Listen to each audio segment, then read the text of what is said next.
जिस धरती पर आप जीवन यापन करते हैं, उसी धरती को ऋषि मुनियों ने नर्क लोक की संज्ञा दी है। ऐसा इसलिए क्योंकि इस लोक में जिसने मेरा यानी धर्म का हाथ नहीं थामा, उसका जीवन नर्क के समान कष्टप्रद हो जाता है। इसीलिए तो मैं रोज चला आता हूं आपसे मिलने। आज मैं आपको नर्क लोक के तमाम कष्टों से मुक्ति पाने का अचूक उपाय बताऊंगा। आज मैं आपको शिव तांडव स्तोत्र की महिमा समझाऊंगा। देखिए, ज्योतिष के जानकारों की माने तो शिव जब रौद्र रूप में होते हैं तो उन्हें शांत करने के लिए उनकी विशेष उपासना की जाती है। शांत शिव की उपासना के कई माध्यम हैं, लेकिन रूठे शिव को मनाने का एक ही तरीका सबसे उत्तम है, वो है शिव तांडव स्तोत्र का पाठ। तो आइए जानते हैं क्या है शिव तांडव स्तोत्र। शिव तांडव स्तोत्र भगवान शिव के परम भक्त रची एक विशेष स्तुति है। यह स्तुति छंदात्मक है और इसमें बहुत सारे अलंकार हैं। मान्यता है जब रावण कैलाश को लेकर चलने लगा तो शिवजी ने अंगूठे से कैलाश को दबा दिया। इस वजह से कैलाश वहीं रह गया और रावण उसमें दब गया। रावण ने फिर शिवजी को प्रसन्न करने के लिए उनकी स्तुति की। शिवजी की यही स्तुति शिव तांडव स्तोत्र कहलाई। और जहां रावण दबा था वह स्थान राक्षस ताल के नाम से प्रसिद्ध हुआ। शिव का परम शक्तिशाली तांडव नृत्य तो आपने देख ही लिया, लेकिन क्या आप तांडव का सही अर्थ समझते हैं? आज हम आपको बताने जा रहे हैं कि आखिर महादेव के इस दिव्य नृत्य को तांडव ही क्यों कहा जाता है। क्या है तांडव? तांडव शब्द तंदूल से बना हुआ है, जिसका अर्थ है उछलना। तांडव में ऊर्जा और शक्ति से उछलना होता है ताकि दिमाग और मन शक्तिशाली हो सके। तांडव नृत्य केवल पुरुषों को ही करने की अनुमति होती है, महिलाओं को तांडव करना मना होता है। तांडव स्तोत्र के पाठ से अति प्रसन्न होते हैं महादेव, लेकिन ज्योतिष के जानकारों की माने तो तांडव स्तोत्र का पाठ कुछ विशेष परिस्थितियों में किया जाता है। तो आइए जानते हैं कि किन दशाओं में शिव तांडव स्तोत्र का पाठ सर्वोत्तम होता है। जब सेहत की समस्याओं का कोई समाधान ना निकल पा रहा हो, जब तंत्र मंत्र या शत्रु परेशान करे, जब आर्थिक या रोजगार संबंधी समस्याएं हों, जब जीवन में कोई विशेष उपलब्धि प्राप्त करनी हो, जब किसी भी ग्रह की कोई बुरी दशा हो, अगर आप भी ऐसी किसी समस्या से जूझ रहे हैं तो तांडव स्तोत्र का पाठ जरूर कीजिए। फिर प्रसन्न होंगे महादेव और दसों दिशाओं में करेंगे आपकी सुरक्षा।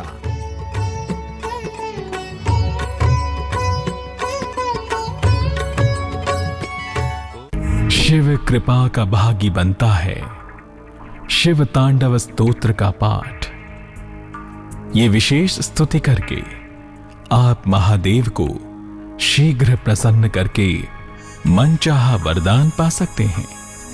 इसलिए आज मैं धर्म शिव तांडव स्तोत्र का पाठ करने की उत्तम विधि आपको बताऊंगा। लेकिन इससे पहले आइए जान लेते हैं आपकी राशियों का हाल।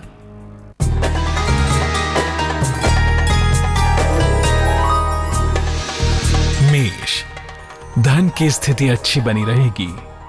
संतान पक्ष की चिंता अब दूर होगी। नौकरी में समस्या या कोई बाधा उत्पन्न हो सकती है। शुभ रंग आसमानी। भाग्य प्रतिशत 67।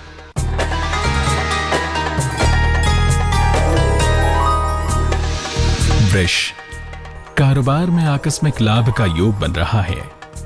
संपत्ति संबंधी मामले सुलझ जाएंगे। नौकरी में परिवर्तन का योग है।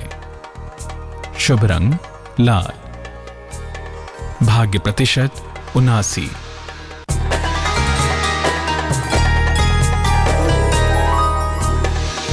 मिथुन, नौकरी और जीवन में नए अवसर आपको मिलने वाले हैं। दूर के स्थानों या विदेश से कोई अच्छा समाचार आपको मिलने वाला है। पाचन तंत्र बिगड़ सकता है। शुभ रंग नीला। भाग्य प्रतिशत 67।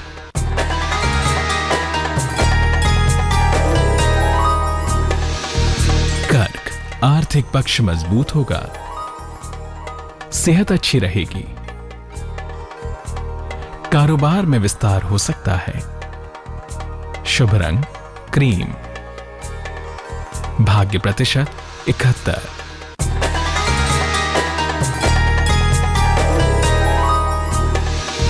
सिंह, धन को लेकर आपके परिवार में कोई विवाद उत्पन्न हो सकता है। वाहन दुर्घटना से अपना बचाव करें। उच्च अधिकारियों से विवाद का योग बन रहा है, ध्यान रखें। शुभ रंग सफेद। भाग्य प्रतिशत 63।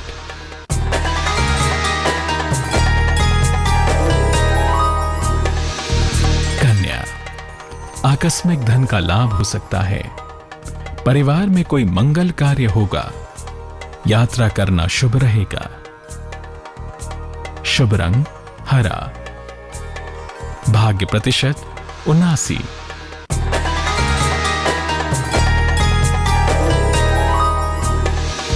तुला, जीवन में प्रेम की शुरुआत होगी। नौकरी में पदोन्नति हो सकती है। संतान का सहयोग आपको मिलेगा। शुभ रंग गुलाबी। भाग्य प्रतिशत 90।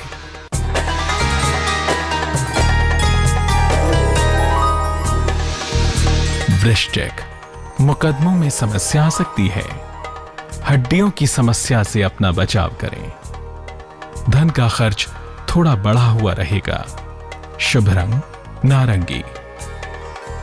भाग्य प्रतिशत 65।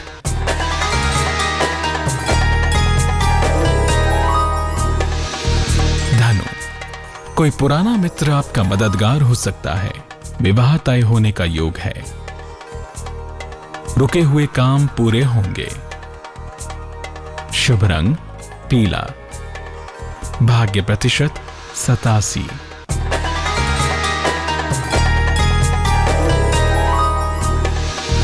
मकर, उच्चाधिकारियों से आपको सहयोग मिलेगा। जीवन साथी का स्वास्थ्य बेहतर होगा। नौकरी में पदोन्नति का योग है। शुभ रंग सुनहरा। भाग्य प्रतिशत 77।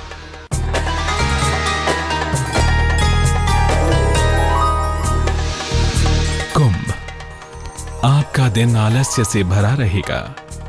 जीवन साथी से कुछ तनाव हो सकता है। धन और उपहार की प्राप्ति होगी। शुभ रंग ग्रे। भाग्य प्रतिशत 64।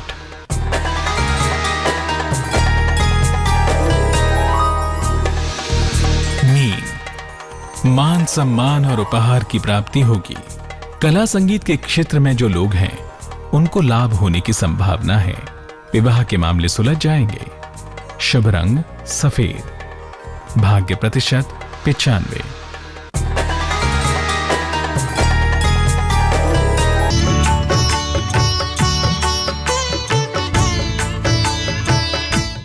सच्चे मन से की गई भक्ति से बहुत जल्दी प्रसन्न होते हैं महादेव। लेकिन शिव तांडव स्तोत्र का पाठ भोलेनाथ को अति प्रिय है। और अगर सोमवार के दिन इस उत्तम स्तोत्र का पाठ किया जाए तो मन की हर मुराद पूरी हो सकती है। लेकिन इसके लिए आपको इस पाठ की सही विधि जानना बहुत जरूरी है। आइए मैं आपको बताता हूं। वो गंगाधर हैं, वो करुणाकर हैं, वो शशि शेखर हैं, वो डमरूधर हैं। लेकिन महाकाल भी हैं महादेव। ज्योतिष के जानकारों की माने तो शिव के रौद्र रूप की उपासना करने के कुछ विशेष नियम हैं। अगर आप भी शिव तांडव स्तोत्र के पाठ से महादेव को प्रसन्न करना चाहते हैं तो गौर से देखिए उत्तम पाठ के नियम। सुबह या प्रदोष काल में इसका पाठ करना सर्वोत्तम होगा। पहले शिव जी को प्रणाम करके उन्हें धूप, दीप और नैवेद्य अर्पित करें। इसके बाद गा गाकर शिव तांडव स्तोत्र का पाठ करें। अगर नृत्य के साथ इसका पाठ करें तो सर्वोत्तम होगा। पाठ के बाद शिव जी का ध्यान करें और अपनी प्रार्थना करें। अगर आप इन नियमों को ध्यान में रखकर शिव तांडव स्तोत्र का पाठ करेंगे तो आपकी उपासना ज्यादा प्रभावी होगी। भोलेनाथ की भक्ति में रमने का मंत्र तो आपने जान ही लिया। अब मुझे आज्ञा दीजिए, कल फिर आऊंगा और आपको रामचरितमानस के दोहों और चौपाइयों की महिमा समझाऊंगा। इन दोहों से कैसे सुलझेंगी आपकी उलझने, ये भी बताऊंगा।